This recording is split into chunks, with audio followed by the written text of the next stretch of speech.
Bismillahirrahmanirrahim. Alhamdulillahirabbil alamin. Allahumma salli wa sallim ala sayidina Muhammadin wa ala alihi wa ashabihi ajma'in. Assalamualaikum warahmatullahi wabarakatuh.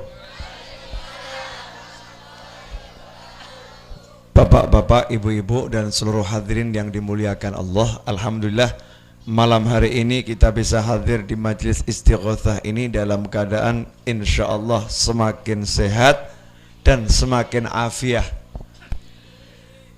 Saya rati gerok ya Bu ya, kecapean ngomong ya. Tadi malam dari Manis Renggo, pagi di Darul Quran Sukoharjo, siang tadi sampai sore ada di Semarang, tadi jam 9 di Pasar Kliwon, ngudang anak sebentar, terus lari ke sini. Makanya suaranya belum belum stabil ya, belum stabil. Tapi insya Allah tugas bisa dijalankan. Amin Allahumma amin. Nah, malam hari ini kita akan belajar bab yang paling gampang dalam hidup. Belajar bab yang paling gampang dalam hidup, pasrah.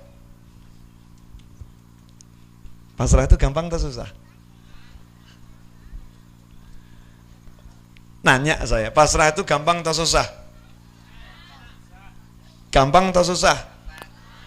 Pasrah itu identik atau sama dengan nurut. Nurut kepada siapa? Nurut kepada Allah. Gak protes, gak gersulo, ya kan? Gak mikir macam-macam. Mikirnya pokoknya apa yang dikasih Allah pasti itu bagus. Pertanyaan saya, itu gampang atau susah? Susah. Susahnya di mana? Kenapa melaksanakannya susah?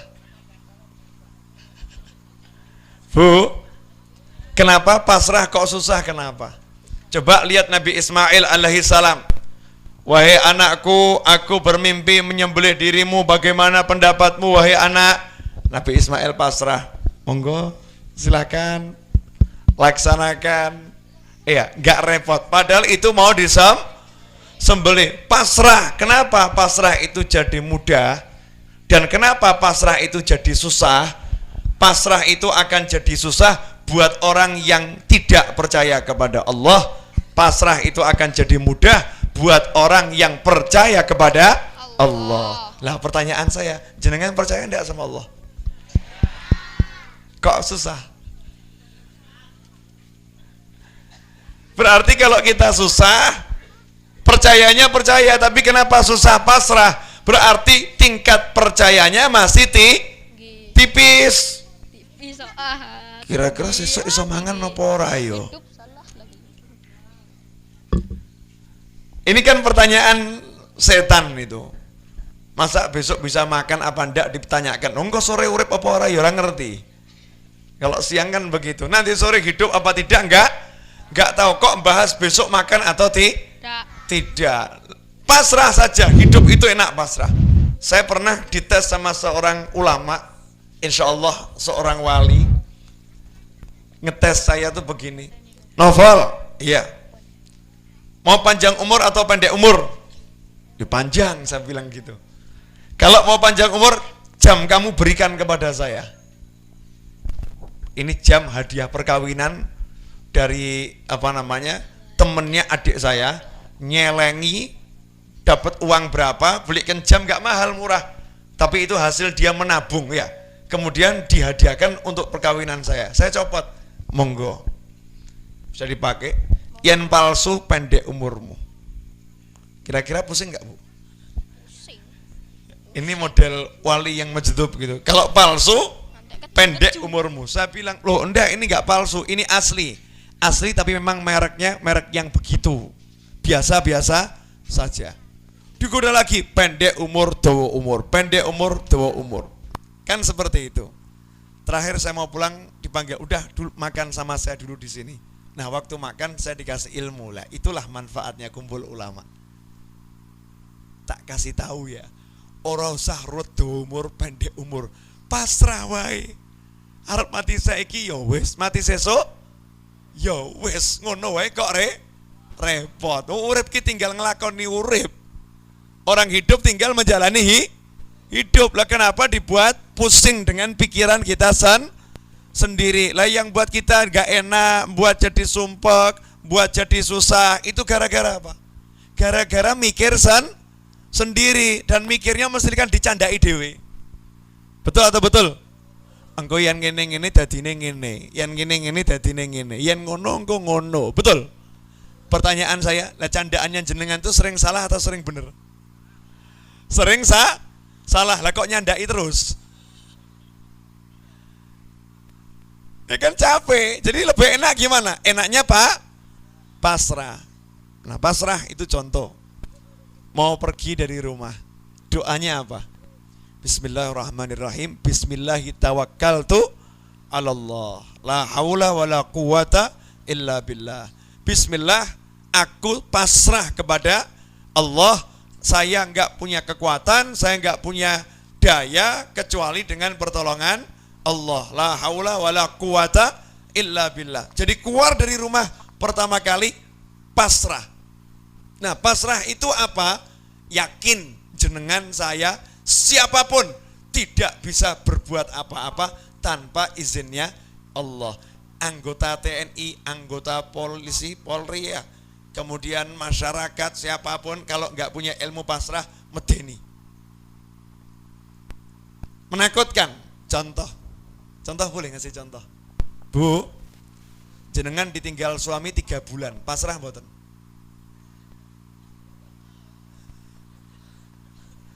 Ayo, suami jenengan nikah lagi, pasrah mboten?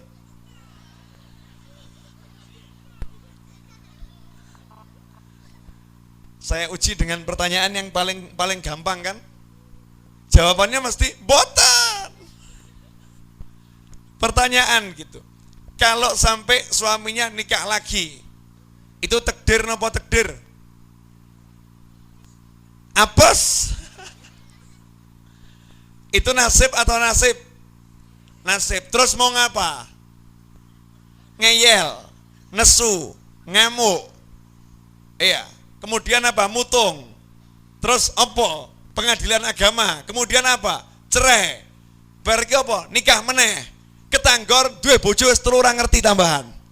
Mumet meneh. Dan seterusnya dan seterusnya. Coba kalau hidup dibuat pasrah, enak enggak? Enak. Lah yang jadi masalah, kita ini hidup gak mau pasrah. Ini baru pembukaan. Biar kita melek dulu. Nomor 1, yuk kita belajar ilmu pasrah. Contoh ya Bu ya. Ibu bangun tidur nanti jam 10 ditagih utang 10 juta. Ibu nggak punya duit, terus pripun?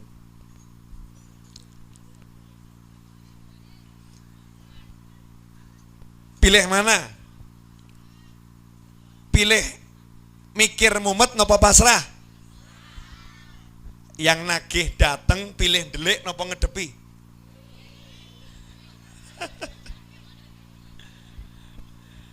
Kalau delik berarti tidak pasrah. Orang yang muda ilmu pasrah, ya wes lah, arep dipateni, ya ngaku karepmu. Arep dijotosi, ya karepmu. Arep ditaida, ya karepmu. Arep dipaido, ya karepmu. Lah nyatane nyat orang duwe apa? Ya, saya nggak punya apa-apa, kalau saya udah usaha nyatanya tidak bisa, mau apa lagi? Ya ngaku saja pasrah. Pak, mohon maaf, saya ini nggak punya apa-apa, saya udah habis-habisan pun kula ngaku salah, selesai. Sanggup begitu? Delik napa pasrah? Mesti delik. Kenapa nggak berani pasrah? Karena belum yakin kepada Allah. Orang yang yakin pada Allah nyantai. Gusti, tolong beri saya kekuatan. Apapun hasilnya akan saya hadapi. Apapun hasilnya akan saya hadapi. Nah, pasrah itu menyerahkan segala urusan kita kepada Allah. Saya kemarin ketemu Mbah Umar Tumbuh di rumah. Saya sempat dinasehati beberapa bulan yang lalu. Nasihat beliau itu sederhana begini. yen ana wong ngelek-ngelek awakmu tekno wae. Gampang tau susah? Kalau ada orang mencaci, menghina, memaki dirimu, diamkan saja. Engkau yang wis keselak mandek dewi. Betul tak betul? Betul. Yang wis kesel mandek dewi. Orang tua dulu kalau nasihati begitu, sepele kan ya? Sepele. Terus lanjutannya ada, yang wis kebangetan. Orang mau ngonek-ngonek nganti wis kebangetan. Musi awakmu kebangetan, cukup ngomong mengaten, Gusti, saya pasrahkan orang itu pada pengadilanmu. Wis rasa mbak urusi. Gampang atau susah? Saya mau nanya, kalau yang ngurusi kita sama yang ngurusi Allah langsung kira-kira ampuh mana? Ampuh Allah. Lah biasanya jenengan pilih ngurusi dewe apa diurusi Allah? Ayo. Saya kadang nggak mau repot sama orang. Wis kebangetan, karepmu urusanmu karo Allah. Selesai. Pernah nih saya naik taksi di Jakarta. Naik taksi di Jakarta. Saya nggak mudeng jalan Jakarta, naik taksi dari bandara. Saya bilang, Pak, carikan jalan yang tercepat sampainya. Tapi saya ya nggak mudeng, tapi ya orang bodoh banget gitu loh. Nah, saya tahu nih kalau diputer-puter, saya cuma ngomong, Pak ya, jenengan muslim, yakin kali Gusti Allah, yakin, hati-hati. Saya minta diantar tercepat, jenengan mau minta 500.000, 1 juta, 2 juta, tak bayar, tapi ojo ngapusi aku. Saya bukan urusan duit, urusan saya mau cepat sampai di tempat, karena saya harus ceramah, cuman saya nggak ngaku kalau mau balik gitu ya. Saya ada urusan, saya harus sampai di tempat. Jenengan kalau mau begini, tak bayar. Tapi yang jenengan ngapusi tak jamin boten berkah. Ini sekaligus ngajari supir taksi. Ustadz yang ngajari medeni. Tak bayar, tak jamin jenengan ngapusi boten berkah. Napa jenengan jujur mawon saiki ngomong kali kula, jek kula bayar sami, bahkan tak tambahi jujur jenengan muter-muteraken kula. Pilih pundi? Gimana, Bu? Jawabannya kira-kira bagaimana? ABC berapa nih Pak? 150.000. Saya bayar 150.000. Kalau Anda mau jawab pertanyaan saya jujur, maka insya Allah 150.000 yang Anda terima ini berkah dan saya tambahi lagi. Tapi kalau sampai jenengan itu dusta, saya jamin 150.000 ini tidak berkah, jenengan bakal mumet seumur urip. Sengaja saya nakut-nakuti, hati saya nggak begitu. Cuman buat apa namanya, ngetes gitu ya. Ngetes ini imannya kira-kira seberapa. Loh saya itu nggak bohongin, ini saya beneran. Loh Pak, kula mboten badhe nyoal jenengan aneh-aneh. Sakniki jenengan pun ditingali Gusti Allah, niki ningali jenengan ngapusi kula nggih mboten ngertos. Saya juga nggak tahu, tapi Gusti Allah ningali jenengan. Pun jenengan ngapusi napa jujur? Sakniki ngendika. Lho kula nggih mboten muter ingkang jujur. Iya, memang saya puter-puterkan. Nah, mekaten mawon kok repot. Udah muter-muterkan saya. Iya, jangan ulangi pada orang lain. Nih, 150.000 ini tambahan dari saya. Jangan ulangi kepada orang lain. Hidup jenengan enggak bakal berkah kalau begitu. Nah, kira-kira model begitu enak enggak? Mobil saya itu pernah hilang 6 bulan. Mobil hilang 6 bulan. Kira-kira hilang atau hilang? Hilang ya. Judulnya hilang 6 bulan. Tidak saya cari, tidak saya laporkan polisi. Padahal seandainya insya Allah mau lapor polisi itu nggak usah repot. Apalagi lapor banser langsung kecekel. Bolo banser kayak di mana-mana gitu kan ya. Beres. Cuman sengaja nggak saya laporkan. Yang saya tahu yang menggelapkan siapa itu tak tahu. Ya, cuman tak bacakan sholawat aja. Nawaitu Allahumma, bacakan sholawat. Kalau orang itu orang baik, semoga nanti dikembalikan. Kalau enggak baik, ya enggak balik, enggak apa-apa. Soalnya apa? Kalau tak laporkan, kesian yang melarikan. Engkau raiso kerja meneh mlebu penjara tambah sake anak bojone. Betul tak betul? Nah, pakai ilmu pasrah, ilmu Pasrah dalam pepatah disebutkan al-halal mayafut. Yang halal gak mungkin hilang. Panjenengan yakin harta jenengan halal napa haram? Kalau memang itu haram ya, memang haram, ya ora usah bali sisan, tambah ngruti urip. Tapi kalau halal pasti akan kembali bisa jadi wujud mobil asli, bisa jadi diganti mobil yang baru. Subhanallah, setelah 6 bulan orangnya telepon. Assalamualaikum, waalaikumsalam. Ini mobilnya mau saya kembalikan. Yang sakti siapa ini? Allah gitu. Kalau kita yakin kepada Allah ya pasti diurus sama Allah. Enggak usah ruwet, hidup ini gampang. Dimusuhi, dicaci, dimaki, dihina, diidak-idak. Jenengan tuh kalau gondelannya sama Gusti Allah, pasrahnya kuat, pasti beres. Makanya orang dulu enggak pernah ngomong sabar itu ada batasnya.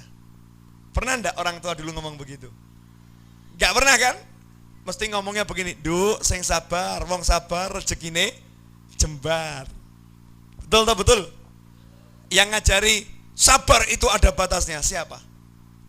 Sinetron. Yang ngajari adalah sinetron. Nah, hasil sinetron ini maka muncul wanita-wanita yang suka teriak pada suami, "Ora sabar aku ngedepin jenengan, Pak. Wes entek sabarku, Pak. Cukup." Betul? Banyak enggak yang suka ngomong begitu? Orangnya ada di sini enggak?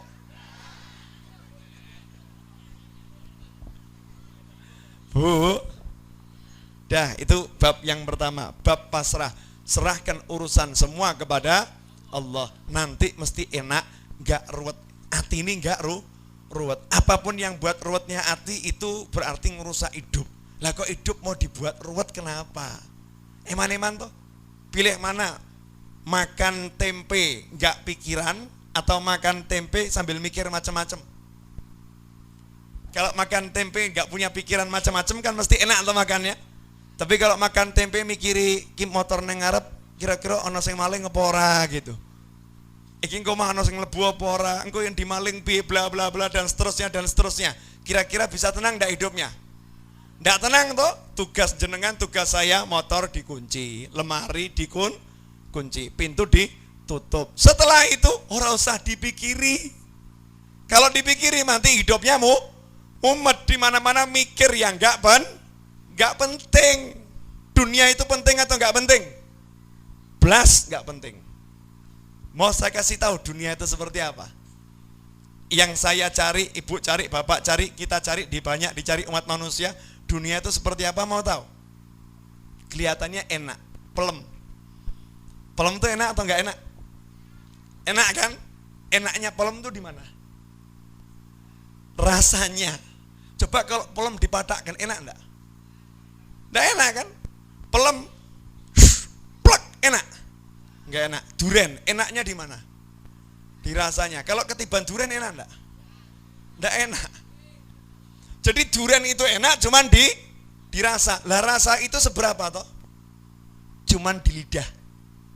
Cuman di lidah. Coba duren sampai di tenggorokan, enak enggak? Enggak enak. Duren sampai di perut, enak enggak? Enggak enak. Duren keluar dari perut? Pun paham maksudku loh. Dunia itu cuman enaknya titik ya. Selebihnya jadi tidak enak. Lah yang kita cari tiap hari itu ya seperti itu loh. Kok yo gelem? Kok yo gelem rekoso goleki masuk perut? Siapa yang mau? Ada enggak yang mau di perut jenengan? Ada? Enggak ada yang mau. Semua enggak mau. Semua jijik ya. Semua enggak senang, tapi rebutan cari seperti itu yang dimakan, yang diminum semua ini masuknya dalam perut. Itu dunia. Makanya dunia jangan dibuat ruwet, buat gampang saja. Nanti hidupnya enak. Nah, pada malam hari ini insya Allah saya akan menerangkan hal yang kedua. Itu yang pertama, ilmu pasrah. Lihat jam dulu.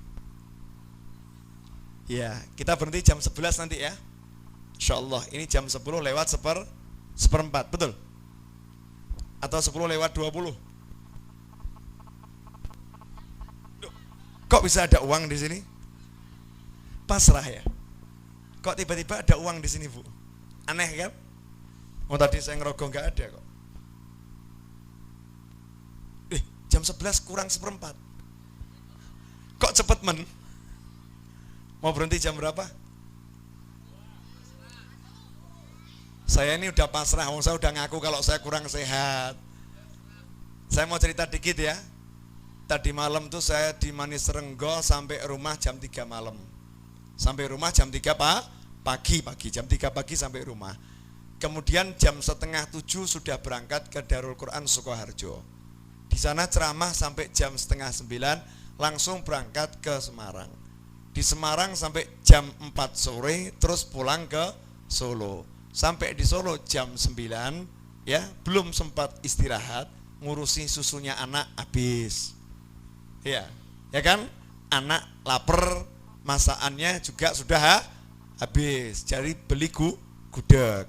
Betul? Untuk anak. Terus makan gudeg sama anak. Setelah itu mandi, terus berangkat ke sini. Alhamdulillah sampai sini bisa 5 menit selonjor sebentar di pojok sana. Setelah 5 menit selonjor, terus naik ke sini, terus ceramah. Lah kinten-kinten jenengan tego. Kalau panjang-panjang tego. Kalau saya pasrah, jenengan tego ya nggak apa-apa. Pasrah, tugasnya ceramah ya tinggal ceramah gitu aja kok repot. Ya udahlah, mandeknya jam berapa, sak kemengnya mic-nya ya. Ya, sak kemengnya mic-nya. Nanti kalau mic-nya udah kemeng kan saya berhenti sendiri. Yuk kita belajar bareng-bareng. Nyantai saja, jangan dibuat abot. Kita belajar mulai yang bab kedua. Ini insya Allah kalau semua menguasai ilmu ini, hidupnya enak. Dan saya udah ajarkan di mana-mana, tapi terus saya ajarkan biar kita semakin enak dan semakin enak. Saya mau nanya Bapak sama Ibu, coba direnungkan. Waktu dalam satu hari yang digunakan buat ngadep Allah berapa menit? Berapa menit? Sholat 5 waktu, betul? Enggak. 5 waktu jenengan belum ngadep Allah kok. Ayo jujur, banyak ngelamunnya apa ngadep Allah? Ngelamun. Lah yang ngadep Allah berapa menit berarti? Belas. Allahu Akbar, takbir aja ngelamun. Ya kan? Sholat bahkan Allahu Akbar, rakaat piro ki yo? Iya, bahkan kalau ditanya iki mau imam sholatir rakaat pertama sing diwaca apa? Mbuh, lali aku. Habis salam ditanya, ini sholat berjamaah. Imam tadi sholat rakaat pertama yang dibaca surat apa? Mbuh. Rakaat kedua? Mbuh. Lah kowe genahe mau sholat apa sholat? Ya sholat. Lah kok orang ngerti? Lamun. Coba. Ini yang jelas-jelas sholat, kita yang ngadep Allah tuh berapa menit? Dikit tuh. Dikit banget ngadep Allah. Selebihnya ngadep kemana hidup kita ini? Anak, bojo, ya kan? Kerjaan. Ngadep anak banyak atau sedikit bu? Ibu ngadepi anak bohong. 10 jam sama anak, ibu gak ngadepi anak. Mesti bingung saya ngomong begini.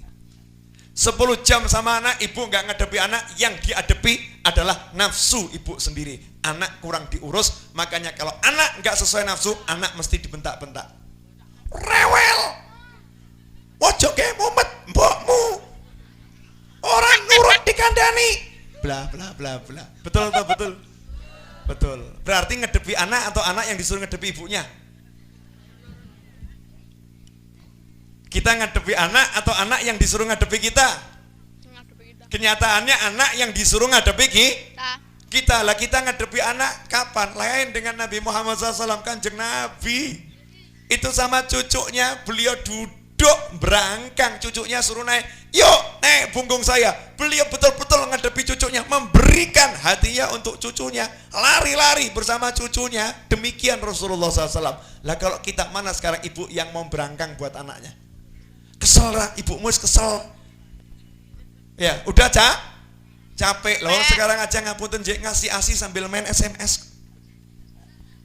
Dulu tuh orang dulu kalau ngasih ASI kepada anak, itu hatinya juga untuk anak. Sekarang ngasih ASI, hati enggak kepada anak, cuman jasmani yang ke anak, rohani pada nafsunya sendiri.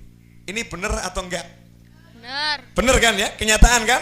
Kenyataan. Terus jenengan ngadepi bojo coba, bener ngadepi bojo? Coba dilihat, nyoh.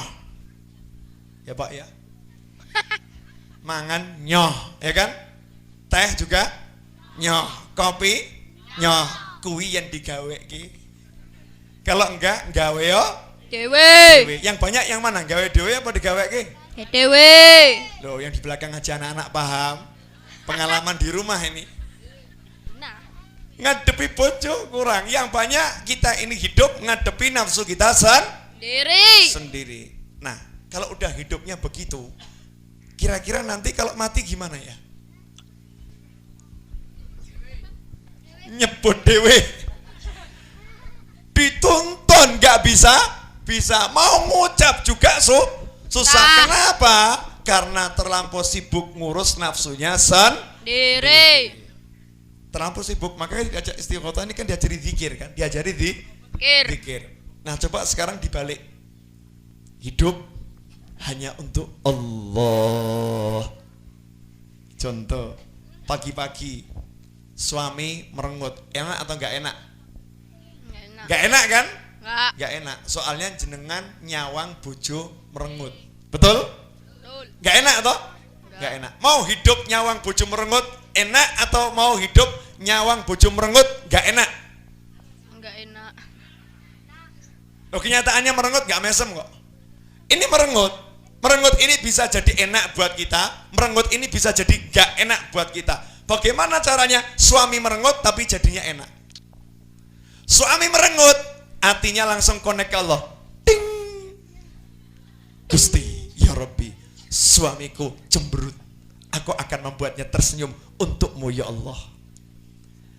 Mas, mau kopi atau teh? Anu toh Mas, jenengan rada kesel toh. Pokoknya jengkelin gitu ya. Oh, karena udah hatinya ini nggak ngurus sikapnya manusia, arep merengut, arep bengok, arep jegot karepmu. Yang penting tugas saya adalah ngabdi pada suami. Saya pengen nyenengkan Allah Subhanahu wa ta'ala. Yang saya cari adalah ridhonya Allah. Ngedepi suami yang begitu nyantai saja, nyantai enak, dilayani, mau merengut, mau ngamuk. Kenapa? Enjoy. Saya melakukan ini untuk Allah. Bisa atau enggak Bu? Bisa. Ay, betul. Bisa enggak Bu? Bisa. Bisa. Besok pagi coba Pak dites jenengan merengut. Dites ya, jenengan merengut kira-kira disuntak gitu atau dibuatkan? Yang mana kira-kira? Sekarang saya nanya kebalikannya, yang sebetulnya yang sering merengut itu istri atau suami? Istri. Lu ngaku. Masya Allah ngaku loh ini. Istri. Lah Pak, kalau jenengan ngadepi bojo perengutan, besengutan gitu. Sumpek kenapa sumpek? Sumpek. Sumpek. Kalau sumpek enak atau enggak enak? Enggak enak. Enggak enak. Sekarang buat aja enggak sumpek. Merengut, besengut, ngomong, "Ayu nih." Selesai. Tambah merengut, tak kideng. Selesai. Udah toh, pokoknya kalau yang satu gila, jenengan pura-pura edan sisan, udah selesai. Kalau yang satu gila, jenengan waras, mesti perang. Ya kan, yang satu gila, pura-pura kita ikut gila. Maksudnya gilanya itu adalah jangan diladeni. Jangan diladeni. Oh, merengut. Itu kalau perempuan merengut, ciri-ciri udah deket datang bulan, udah dijamin itu. Betul Bu? Iya, dimaklumi Pak, dimaklumi. Kontak langsung hati kepada Allah. Jangan dibuat rot. Ya Allah, istriku merengut. Tugasku buat dia tersenyum untukmu ya Allah. Didik-didik beres Pak. Selesai. Gitu aja kok repot. Tambah sing siji merengut, sing siji banteng lawang, anake bingung. Tanggane metu neng apa gludak-gluduk. Erek geger satu kampung. Coba kalau dibuat gampang gitu, hidup enak enggak? Enggak. Enak. Lah kebanyakan kita ini suka buat hidup gampang atau ruwet? Ruwet kan? Masih ingat kisah Mbah Mubarid? Masih ingat? Cerita saya tentang Mbah Mubarid, jenengan masih ingat enggak? Lupa? Belum pernah dengar? Belum. Tahu kan Mbah Mubarid? Enggak. Yang dikenal dengan Mbah Barid? Enggak. Ya. Itu daerahnya dari apa namanya? Konimek terus ke sana itu ya. Beliau itu umurnya 80 tahun lebih. Dulu masih suka naik sepeda. Lewat depan penjara Jalan Slamet Riyadi, nyebrang ditabrak motor. Kira-kira yang menang motornya atau pitnya? Drew, 1 lawan 1. Motor gelundung, pit juga Gelundung. gelundung. Wong judulnya sama-sama pit, yang satu pakai motor, yang satu nggak ada motornya. Jadi kalau motor sama bis atau pit sama bis, lah itu menang Nya. bisnya. Lah kalau pit motor sama pit ontel, ya itu drew, podong gelundungi. Nah disitulah Mbah Mubarid bangun dari jatuhnya. Anak muda yang naik motor masih tergeletak diparani, dideketi, dipegang tangannya. Lele, bukan lele, bukan lo ya. Lele, kowe mau teko omah niat nabrak aku apa ora? Coba pertanyaannya perhatikan. Ini pertanyaan orang pintar mau ngajari anak yang jatuh tadi. Dari rumah kamu berniat nabrak saya atau tidak? Dijawab, "Ye boten, Mbah. Boten. Podo. Aku ya orang niat njaluk mbok tabrak." Terus ketawa, "Alhamdulillah, ayo mulai jalan." Udah naik pit pulang. Gampang atau susah? Gampang. Gampang. Tapi orang senengnya jotosan atau ngomong seperti itu. Jotosan. Lewong wes selamat tinggal ngucap alhamdulillah. Sing jenenge tabrakan itu kecelakaan niku takdir niku nggih jenengan selamat syukur yen dereng selamat jesa sabar. Lah kalau kemudian udah selamat terus jotosan kan dadinya enggak selamat. Betul toh betul? Betul. Caranya gampang. Yes, alhamdulillah pulang. Coba kalau orang punya ilmu gini dalam hidup, enak atau enak? Enak. Uangnya dilarikan orang, ditipu 100 juta, 200 juta, susah enggak? Susah. Terus kalau jenengan lapor polisi, ngurus semua itu, kira-kira duitnya balik enggak? Enggak. Uangnya enggak balik. Terus jenengan tambah keluar duit atau enggak tambah keluar duit? Enggak tambah keluar duit. Tambah capek atau tambah enggak capek? Tambah capek. Kemudian pikirannya tambah ruwet atau tambah enteng? Tambah ruwet. Pilih yang ruwet atau yang enggak ruwet? Kalau pilih enggak ruwet, Gusti, saya serahkan orang itu kepadamu ya Allah. Ini kalau udah kebangetan. Kalau lebih bagus lagi, sabar ya Allah. Kalau dia memang butuh melarikan uang saya karena butuh, jadikan rezeki itu halal untuknya. Tapi kalau karena tidak butuh, dia memang kurang ajar, tolong sabar, jadikan dia orang yang sadar dan tobat kepadamu ya Allah. Sakit mengatakan. Jujur sakit boten? Sakit. Abot ya? Padahal itu gampang atau susah? Gampang. Oh tinggal ngucap aja kok. Nah, kenapa jadi susah? Karena kita merasa punya uang tadi. Betul. Kita merasa butuh pada uang tadi. Bener. Kita merasa hilang gak mungkin kembali. Kenapa? Karena kita merasa bisa. Kata kita merasa punya. Karena kita lupa semuanya milik Allah. Coba kalau orang yang udah punya Allah, enak. Ya wes lah, dhisik ya orang duwe 100 dicukuk ya wes, ya insyaallah sesuk entuk gantine, selesai. Itu cara mikir orang tua dulu begitu kan? Sesuk entuk gantine nduk sabar kowe. Betul kan? Betul. Orang tua dulu ngajarnya begitu. Lah kenapa sekarang kita kok enggak ngikut ilmunya orang tua? Yang diikut ilmunya orang-orang mana itu? Sinetron. Padu, jotosan, misuh-misuh, one-onean, gelut, itu sinetron. Tapi kalau sabar, rezeki jembar, hilang, engkau diganti sing luwe akeh. Ya kan? Maafkan orang, sampeyan ku yo dimaafki karo Gusti Allah. Ora usah ruwet urip iki, gawe gampang. Kira-kira bisa atau tidak? Saya mau kasih beberapa contoh cerita. Insya Allah contoh cerita ini membuka hati saya dan hadirin semuanya. Cerita zaman sekarang aja ya, nggak usah zaman dulu ya. Kejadian-kejadian yang baru-baru saja, nggak usah yang jauh. Saya ini contoh orang yang pasrah ya, yakin dan jujur. Kira-kira 4 tahun yang lalu, saya naik motor dari pengajian siang hari, naik motor pengajian siang hari. naik motor sampai di lapangan Kota Barat, ban motor saya kena paku bocor. Padahal saya ada janji di toko Hero depan kasih ibu sama toko yang jual komputer, laptop gitu. Saya ada janji mau serviskan laptop saya di sana. Sampai di situ bocor. Lah saya mikir nih janji kalau sampai nunggu ditambal akan terlambat. Saya telepon tokonya, bisa tunggu saya sebentar, motor saya bocor. Oh bisa Pak. Saya manggil becak, Pak, Mas becak gitu. Karena anak muda kan, saya naik becak ke Hero. Sampai di Hero, saya turun. Saya bilang sama masnya tadi, tolong tunggu di sini ya Mas ya. Saya mau masuk dulu bentar saja. Oh ya silakan Pak. Saya ambil uang 10.000, saya masukkan kantongnya, dia nolak. Enggak usah Pak, nanti saja. Dia mikir, saya paham jalan pikirnya. Aku percaya karo jenengan, mula sadar bayar saya engko, kan begitu jalan pikirnya.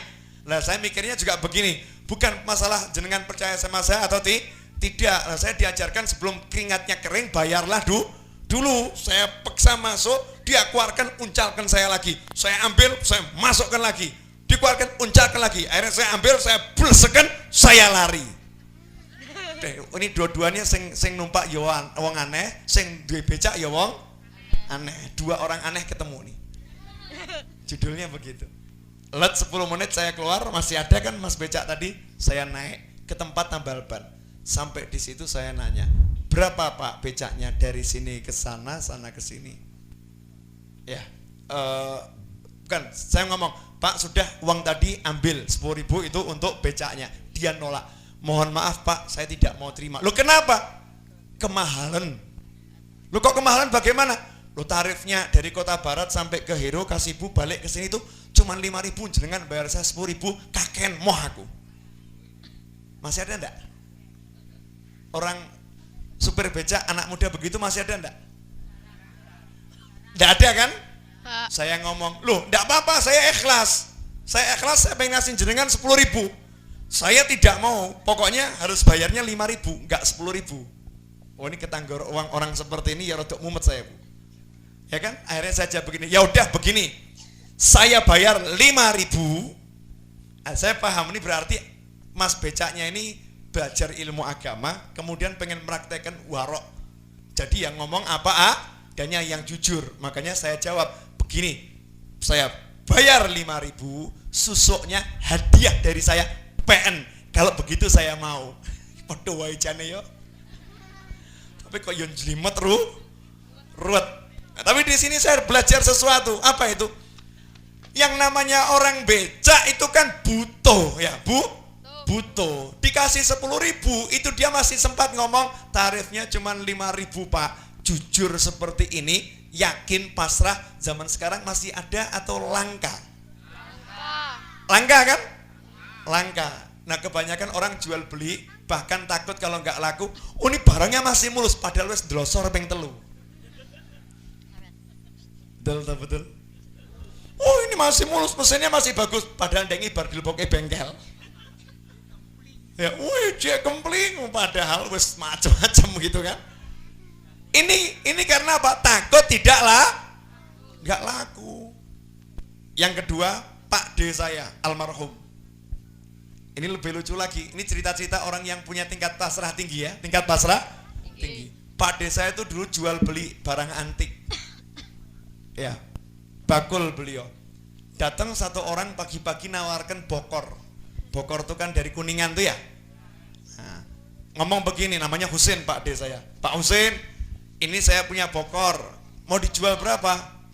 Mintanya 500.000. Pak D saya ngomong begini, saya mohon maaf tidak berani beli 500.000. Saya beli cuma 125.000. Wah belum boleh Pak. Kalau nggak boleh, saya tunjukkan orang yang kira-kira mau beli, jenengan berangkat saja ke sana sendiri. Loh benar Pak? Iya. Sama Pak D saya ditunjukkan bakul antik satu Solo. Kamu ke sana, keliling kabeh, yen ora laku bali orene. Ya, yen ora laku bali rene. Keliling sekitar jam 3 sore balik. Pak Husin, tidak ada yang berani nawar. Ya udah, kalau saya beraninya 125.000. Ya udahlah Pak, silakan dibayar 125.000. Saya mau nanya, Biasanya barang kalau udah dikelilingkan terus balik jenengan harga tetap sama atau dikurangi? Kurangi kan? Nah kalau Pak Desa lain, keliling no muter yen ora laku tak tuku tetep 120. Akhirnya dibayar 125.000. Selesai bayar 125.000, Pak Desa ngomong, jenengan tunggu di sini dulu. Saya mau nanya, tadi ini bokor ditawarkan di mana? Di sana Pak. Sudah di sana. Sudah. Terus nak dulur saya dipanggil. Namanya Abdurrahman. Mang, ya. Ini bokor tolong dibawa ke tempatnya Bapak Fulan. Tadi ini dari sana. Tolong tawarkan ke sana, bilang dari saya minta 1 juta, kalau enggak 1 juta tidak dijual. Katanya, oh tak tawar ke 500 secara dinyang kok ditawar ke yuto. Ora mungkin. Pak Desa jawab, rezeki itu di tangan Allah, bukan di tangan jenengan. Coba kita lihat, yuk podo-podo belajar bab rezeki. Dibawa berangkat ke sana. Pulang, nak dulur saya bawa uang 1 juta. Pak Desa yang ngomong, rezeki jenengan 120, rezekiku 1 yuto. Saya mau nanya, punya ilmu yakin gini, ilmu pasrah gini. Itu loh orang kalau yakin sama Allah tuh ya begitu, nggak apa namanya, nggak ruwet hidupnya, enak, tenang, santai, nyaman, nggak kemerungsung, nggak ruwet. Kenapa? Yakin sama Allah. Lah yang membuat kita nggak yakin sama Allah itu apa tuh? Saya mau nanya, Allah janji enggak ngasih rezeki kita?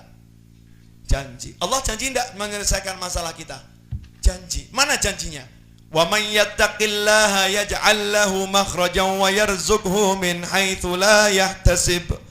Barang siapa bertakwa kepada Allah, maka Allah akan terus-terusan memberinya jalan keluar untuk apapun masalahnya, dan terus-terusan memberikan rezeki kepadanya dari arah yang gak pernah diduga. Jadi orang yang mau takwa itu terus dikasih rezeki oleh Allah Subhanahu wa taala dan dikasih jalan keluar. Ini kok keluar terus nih ya? Iya, ini nggak tahu ini ada apanya nih uang ini. Buat beli semen. Saya lagi bangun majelis, doakan ya Bu ya bisa kelar ya. Itu dibangun 3 lantai. Insya Allah nanti untuk perluasan majelis, karena setiap Jumat malam pengajian di rumah, mungkin kalau ada yang sudah pernah datang itu yang hadir sekitar 1.500 sampai 2.000 orang, kalau pon sama lagi sekitar 3.000 orang, jadi ke jalan terus. Makanya bangunannya saya tingkat 3 biar semua bisa masuk. Mau lihat jam dulu. Udah jam 11 lewat ya, 11:30 pol ya, pol. Nah sampai di mana tadi? Siapa yang bertakwa dikasih rezeki, siapa yang bertakwa urusannya beres. Saya mau cerita tentang Mbah Umar Tumbu. Jenengan udah kenal kan Mbah Umar Tumbu? Belum? Oh, belum, saya kira udah kenal. Mbah Umar Tumbu atau nama aslinya Mbah Umar Syahid itu tinggalnya Donorjo, Pacitan. Umurnya kemarin saya nanya, memang fakta ya. Mbah yuswa jenengan pinten? Aku ki umurku lagi 104 tahun lagi. Saya nanya, dereng bosen Mbah? Jawabannya, ora arah bosen aku. Loh kenapa kok nggak bosen? Bahkan ruwet, dunia ki ruwet. Aku cek pengen ngei manfaat nggih umat. Umat ki butuh. Umat ki butuh. Yen umat wis tentrem lagi ayem. Umat urung tentrem, aku urung ayem. Itu Mbah Umar Tumbu. Beliau mengatakan, aku orang duwe gaman apa-apa, saya tidak punya senjata apa-apa. Senjata saya cuma satu, takwa. Cuman takwa. Elek-elek ngene iki aku bengi yo cek tahajud. 104 tahun masih tahajud. Kita yang sekian tahun blas ora. Nah, ini bukti ya, bukti. Saya makanya mau cerita orang-orang yang ada sekarang aja, nggak usah yang jauh. Mbah Umar Tumbu itu di zamannya Bapak Presiden RI yang pertama, yaitu Bapak Soekarno. Beliau itu dipanggil ke Istana Negara sebanyak 7 kali untuk ndongani negara. 7 kali dipanggil Pak Karno. Zamannya Bapak Presiden yang kedua, yaitu Haji Muhammad Soeharto, beliau itu dipanggil 2 kali ke Istana Negara. Dan yang 1 kali saat Pak Harto itu mau dilengserkan biar negara ini aman, jaluk dungo Pak Harto itu. Ini Mbah Umar Tumbu, ini yang ngomong beliau sendiri, bukan saya ngarang-ngarang. Kemudian zamannya Gus Dur 2 kali juga beliau dipanggil ke Istana Negara. Zamannya presiden yang sekarang ini, yaitu Presiden RI kita, Bapak Susilo Bambang Yudhoyono, beliau kalau manggil Bambang kae, namanya aja 104 tahun ya, ulama sepuh, manggilnya begitu, Bambang kae nyelok aku lagi ping 11. Ya, baru 11 kali. Saya mau nanya, Mbah Umar ini punya apa? Duit. Punya duit. Kaya raya? Enggak. Ganteng? Ya ora, ya biasa. Ya kan? Biasa. Apakah pinter, ceramah dan lain sebagainya? Ya enggak juga. Ya kan? Biasa-biasa saja. Apakah punya pengikut ratusan ribu, jutaan? Tidak. Rumahnya sederhana. Dulu masa mudanya itu dakwahnya gampang aja, jalan kaki Jawa Tengah, Jawa Timur, Jawa Barat, Kalimantan selama 40 tahun. Ya, untuk apa? Mengamalkan sabda Nabi yang satu ini, balighu anni walau ayah. Sampaikan dariku meskipun cuma satu ayat. Jadi beliau jalan kaki itu dakwahi orang 40 tahun. Dan hasilnya berhasil bangun 100 masjid lebih. Bangun tinggal, bangun tinggal, bangun tinggal. Dengan apa? Jualan tumbuh. Jualan tumbuh. Tahu tumbuh kan? Yang buat ngususi nasi itu ya? Ngususi beras, masuk nasi dikhususi, Bu. Buat ngususi beras. Jualan tumbuh. 104 tahun usianya. Kemudian sekarang ini kalau punya uang buat bikin sekolah.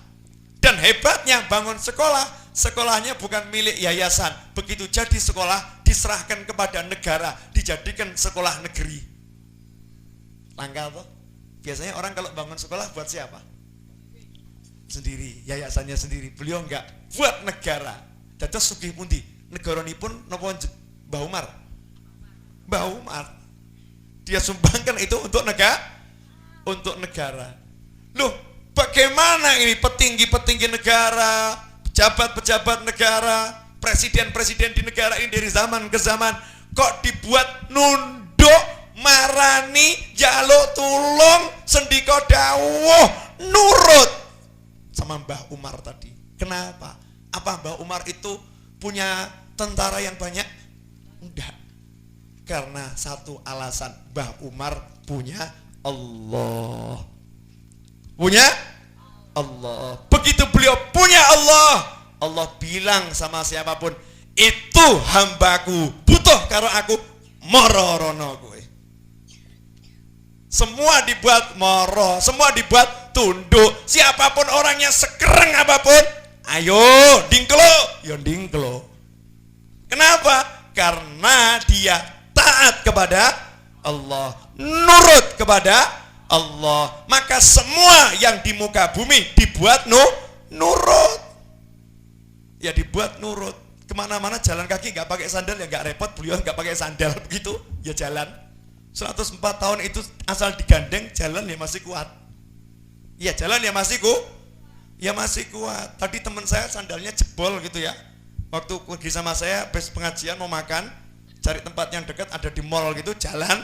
Nah, saya ngomong sama teman saya, Mbah Umar orang nganggo sandal ora isin kok. Kowe sing enom ora nganggo sandal kok isin. Ayo copot sandalmu gitu kan. Buat alasannya Bu ya. Akhirnya masuk mall enggak pakai sandal, cekeran begitu ya. Dia mau ngedan ya karepe sing ngomong. Gitu aja kok repot. Ini ngelatih mental, yang ngelatih mental. Nah, ini bukti nyata. Ternyata yang buat orang mulia itu bukan duit. Ternyata beliau itu cuman pegangan satu, takwa, ibadah, qiraatul Quran, yasin, zikir, sholawat. Beliau itu pernah baca baca ayat kursi selama 9 hari 3 jam. Jenengan sanggup? Untuk keamanan negeri itu silo ditirakati ya, 9 hari 3 jam baca ayat kursi biar negaranya aman. Jenengan sanggup begitu? Mau lagi subhanallah 33 kali mencolot terus kok. Orang rampung. Sampai subhanallah enggak jelas.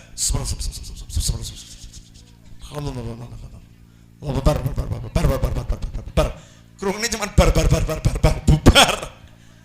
Tapi enggak terdengar tuh subhanallah. Gendang cepet rampung, pengennya begitu, pengen cepet rampung. Enggak istiqomah. Lah orang-orang yang udah jelas istiqomah ini semua dibuat tunduk. Lah kenapa jenengan saya kita ini kok takut ngadepi dunia padahal udah dibuktikan dunia itu miliknya Allah dan Allah berikan kepada hamba-hambanya yang bertakwa. Jadi tugas kita tinggal ibadah, pasti beres urusan kita. Gitu saja kok repot. Anehnya ibadah nggak dijalankan tapi dunyone dioyak-oyak. Hasilnya digawe mumet karo dunya. Kenapa dibuat pusing sama dunia? Karena nggak mau nurut sama yang punya dunia. Paham Bu? Terakhir saya mau kasih contoh. Kalau ada orang punya mobil, ya, jenengan mau beli belum punya duit, enaknya bagaimana? Tinggal ngomong sama yang punya toh, boleh saya pinjem, gitu kan? Kalau jenengan baik-baik sama yang punya, kira-kira dipinjemi enggak? Dipinjemi. Bahkan yang punya mungkin ngomong begini, udah nggak usah beli, kapanpun silakan dipakai, saya siapkan supirnya sekalian. Betul kan? Betul. Nah dunia punyanya siapa? Allah. Nggak usah capek-capek cari saja Allahnya. Nanti dunianya kan dikasihkan jenengan. Yakin enggak? Allah tenane. Yakin enggak? Yakin. Tapi disuruh istighfar yang banyak, moh. Selawat yang banyak, kok akeh men. Baru dikasih amalan, pengen hajat terkabul, urusan beres, baca selawat munjiah 1000 kali, akeh. Ya kan? Disuruh pengen punya keturunan, dosa terampuni, rezeki melimpah ruah, setiap hari baca istighfar 1000 kali, kok akeh men toh. Apa orang yang sensitif wae? Ini coba dikasih amalan dibilang banyaknya, tapi coba kalau disuruh nawarkan dagangan keliling, bilang banyak atau belum maksimal? Belum maksimal. Nawarkan dagangan keliling dibilang belum maksimal, tapi kalau zikir dikasih 1000 dibilang udah pol-polan. Itulah yang menyebabkan kita hidupnya susah, karena kita mengutamakan dunia dan tidak lagi mendekati yang punya dunia. Alhamdulillah, waktu menunjukkan pukul dah 11.20. Pakai doa enggak? Pakai. Udah cukup ya? Deal ya, deal. Sudah cukup. Tego jenengan. Terakhir ya. Ini terakhir cerita yang terakhir. Bab pasrah tadi lo ya. Cerita yang terakhir, pasrah dan yakin. Pasrah dan yakin. Jenengan ibu-ibu sudah ngalami semua. Mesti bingung. Yang namanya ibu loh, kalau mbak belum. Ibu itu berarti sudah melahirkan seorang anak. Iya. Sekarang saya mau nanya Bu, jenengan waktu melahirkan itu taruhannya apa? Nyawa kan? Nah, jenengan kakean mikir nopo pasrah? Pasrah atau? Coba kalau jenengan kakean mikir, kira-kira mau hamil atau enggak mau hamil? Pak, aku ki meteng sampean lahirke taruhane nyawaku lho Pak, udu nyawamu lho Pak. Ora ana Pak wong meteng kok sing lahir taruhane nyawane bojone ora ana Pak.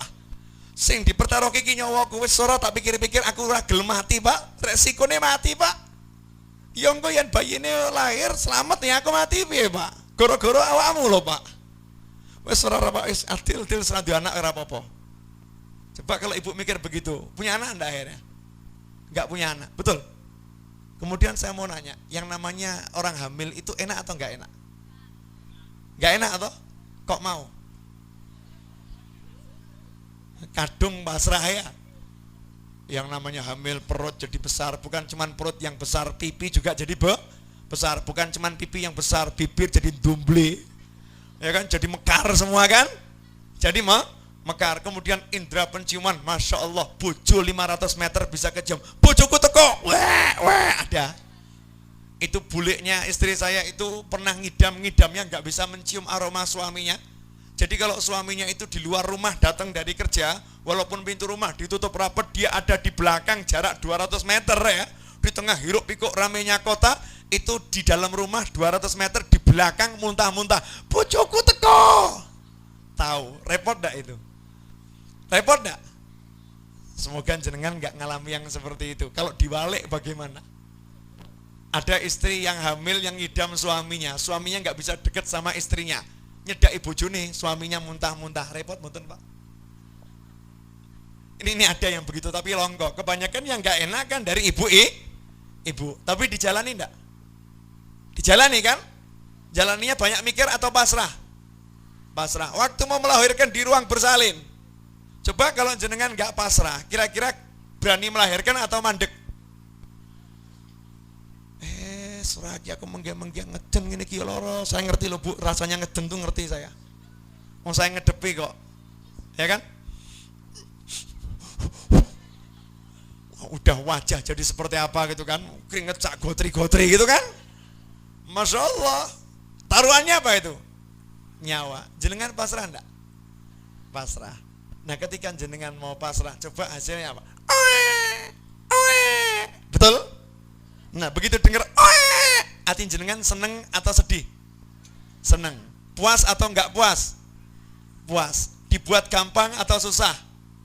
Tadinya yang seperti enggak masuk akal, gede nih sakmono iso metu ki carane piye kan dipikir begitu kan? Nyatanya keluar juga, bener. Nah, hidup tuh ya seperti orang melahirkan. Rasa akan dipikir dijalani saja. Engkau lah akan lahir sendiri. Terakhir. Renungan buat semuanya. Nanya ya, bapak-bapak yang ada di sebelah kiri saya ini, nanya. Dalam hidup sering mengalami masalah atau jarang mengalami masalah? Sering. Pertanyaan saya, masalah yang 10 tahun yang lalu kan udah selesai loh. Timbul masalah lagi. Selesai kan? Timbul masalah lagi. Selesai kan? Timbul masalah lagi. Selesai kan? Dari 100 masalah mungkin udah 88 masalah selesai, tinggal 12, tinggal 2. Tapi selesai enggak? Selesai. Yang sisanya belum. Tapi sebagian besar udah selesai. Pertanyaan saya, coba jenengan pikir masalah jenengan yang lama-lama itu. Kok iso ya rampung biyen ya? Kok iso rampung ya? Entar pikir-pikir ki jane angel rampungi, tapi nyatane kok rampung ya? Kok rampung ya? Ibu-ibu juga begitu coba. Lihat. Mungkin pernah kerah karo bojone meh jotos-jotosan. Pernah kan? Terus rampung masalahnya. Sekarang kalau flashback mikir, loh masalah itu kok bisa selesai ya? Kok selesainya gampang? Mungkin pernah musuhan sama orang yang nggak mungkin selesai. Kok tiba-tiba selesai? Mungkin pernah punya utang yang gede, nggak mungkin bisa terbayar. Miturut akal. Ternyata bisa terbayar. Tidak ada masalah dalam hidup ini yang tidak selesai. Semuanya selesai. Tunggu saja waktunya. Betul kan? Itu pengalaman hidup kita. Tunggu saja waktunya, bakal selesai. Nah kalau udah tahu jawabannya, setiap masalah pasti selesai. Nah kok jenengan mumet mikir masalah, berarti pinter nopo bodoh. Sinten niku? Ya kita ini. Ya, udah tahu setiap masalah pasti akan selesai. Jadi yang nggak usah dipikir. Seperti yang jaga sound system nih loh. Engkau sing ceramah lah ya mandek dewe. Kalau ngenteni mandeknya saya mesti mumet deh. Kok orang mandek-mandek misal gitu ya. Ini kan tugas sound system kan sampai malam begitu. Kalau nunggu kok orang rampung, capek. Tapi kalau kemudian pasrah, ya sak rampungi, arep turu ya turu, aku arep ngakak ya ngakak gitu. Enggak terasa tiba-tiba selesai. Sama dengan saya ceramah, pengennya cepat apa? Cepat saya manfaatkan begitu. Tapi kan kita nggak bisa ceramah itu mandek berdasarkan waktu. Kan ceramah itu karepnya hati. Kalau saya mikir jam, kesel sebelum ceramah. Apalagi mikir saya tadi ngatang-ngatang di mana? Di mobil ya. Udah glosor begini, apa iso ngomong aku. Kalau saya pikir, saya nggak bisa ceramah. Saya jalan tadi sampai beliau Pak Ulin mengatakan berkah ini pun saja Bib, berkahnya saja. Maksudnya cukup 5 menit 10 menit kayak endang bubar nggak apa-apa. Yang penting berkahnya. Saya bilang tugas adalah tugas. Insya Allah nanti megang mic lah bisa ceramah. Itu megang mic aneh. Sehat. Saya mau nanya, suara saya pertama sama sekarang sehat mana? Sekarang, padahal ceramahnya panjang atau sebentar? Panjang, bengak-bengok atau enggak bengak-bengok? Bengak-bengok. Mestinya suaranya tambah entek atau tambah bagus? Mestinya tambahan entek, tapi aneh toh, suara saya bukan tambah entek, tapi suara saya tambah lantang. Aneh kan, badan saya bukan tambah sakit tapi tambah sehat. Kenapa? Prinsip saya satu, nggak mungkin saya ngurusi tugas saya nggak diurusi Allah. Itu tidak mungkin. Gitu aja kok repot. Selesai deh. Jamnya coba dilihat, mesti jam 11.25. Hah? Betul kan? Pas toh? Kok bisa pas? Sekti toh saya. Itu pengalaman. Ya, itu pengalaman. Terakhir kita tutup doa. Doanya udah panjang lebar. Jadi doa saya cuma satu, baca surat Al-Fatihah. Semoga semua doa yang dibaca dari awal tadi sampai akhir dikabulkan oleh Allah Subhanahu wa taala. Al-Fatihah binatil qabul wa ijabati kulli mas'ul wa ila hadratir Rasul sallallahu alaihi wasallam. Al-Fatihah. A'udzubillahi minasyaitonir rajim. Bismillahirrahmanirrahim. Alhamdulillahirabbil alamin. Arrahmanirrahim. Maliki yaumiddin. Iyyaka na'budu wa iyyaka nasta'in. Ihdinas siratal mustaqim. Siratal ladzina an'amta 'alaihim ghairil maghdubi 'alaihim waladdallin. Amin. Bapak Ibu sekalian, saya mengharap kehadiran jenengan semuanya nanti pada tanggal 14 April. Tolong dicatat ya. 14 April. Tolong yang mau nikah atau memantu dimajukan atau diundur. 14 April jam 9 pagi jangan ada yang nikah dulu ya. Jadi kalau yang mau nikah 14 April jam 9 pagi tolong dimajukan atau diundurkan. 14 April jam 9 pagi, yuk bareng-bareng sama saya kumpul di Masjid Agung Surakarta insyaallah ya.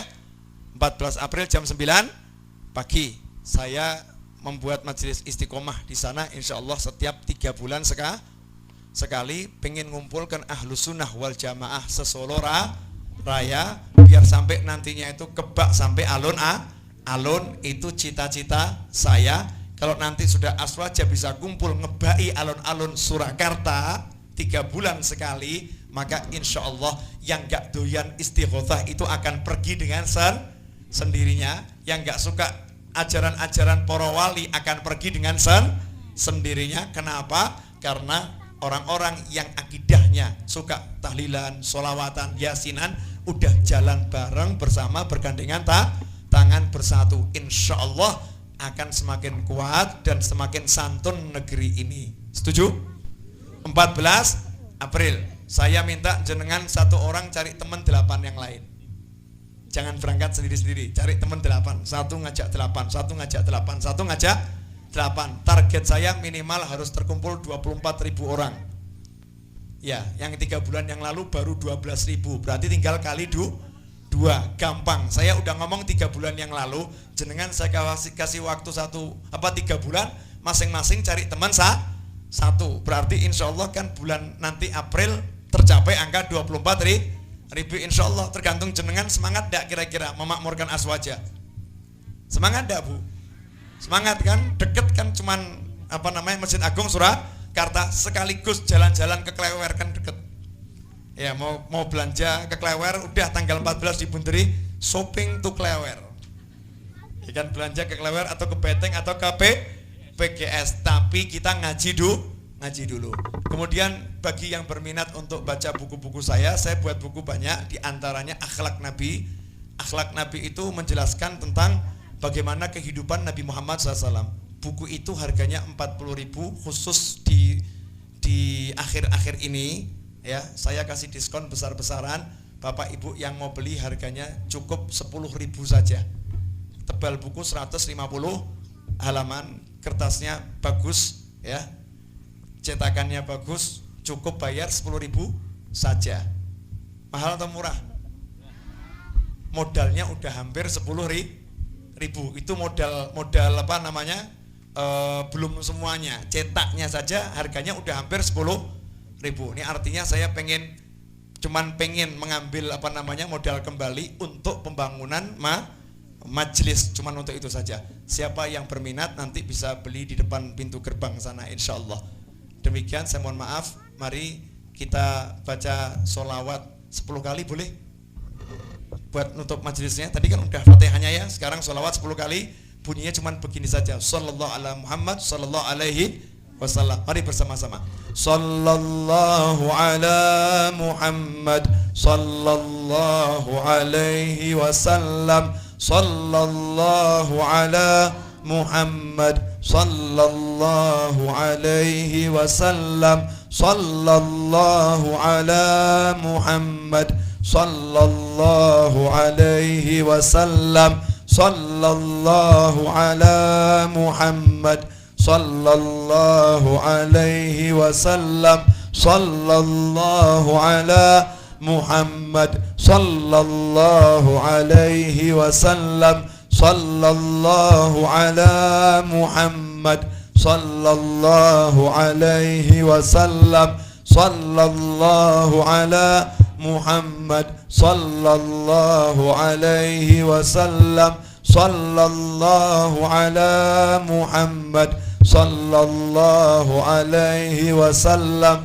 sallallahu ala Muhammad, sallallahu alaihi wasallam, sallallahu ala Muhammad, sallallahu alaihi wasallam. Saya ucapkan kepada segenap panitia terima kasih yang sebesar-besarnya, khususnya kepada bagian sound system, jazakumullah khairul jaza. Kalau tidak ada jenengan suara saya nggak nyampe, jadi ganjaran paling akeh jenengan urip. Ya ini sound system itu paling curang, itu ganjaran paling